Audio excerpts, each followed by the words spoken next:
আসসালামু আলাইকুম সবাইকে। আজ আমি রান্না করছি ছোটো মাছের রাজা সরপুঁটি মাছের রসা। প্রথমে মাছগুলো ভালোভাবে পরিষ্কার করে ধুয়ে লবণ হলুদ মাখিয়ে নেব। এরপর ফ্রাই প্যানে পরিমাণ মতো তেল দিয়ে মাছগুলো নরম করে ভেজে তুলে রাখবো।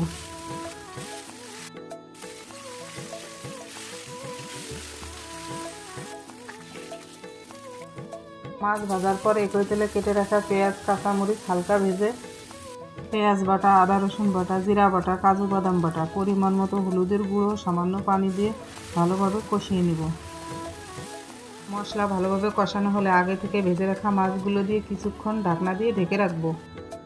কয়েক মিনিট পর ঢাকনা তুলে মাছগুলো উল্টে দিয়ে আবার কিছুক্ষণ ঢাকনা দিয়ে ঢেকে রাখবো। এবার ঢাকনা তুলে চুলা বন্ধ করে নামিয়ে পরিবেশন পাত্রে সাজিয়ে নিব। তৈরি হয়ে গেল ঘরোয়া পদ্ধতিতে রান্না করা সরপুঁটি মাছের রসা। ঘ্রাণ আর স্বাদে এক কথায় অসাধারণ। ভিডিওটি ভালো লাগলে লাইক, কমেন্ট আর শেয়ার করতে ভুলবেন না। নতুন নতুন রেসিপি পেতে চ্যানেলটি সাবস্ক্রাইব করে পাশে থাকবেন। ধন্যবাদ সবাইকে। আল্লাহ হাফেজ।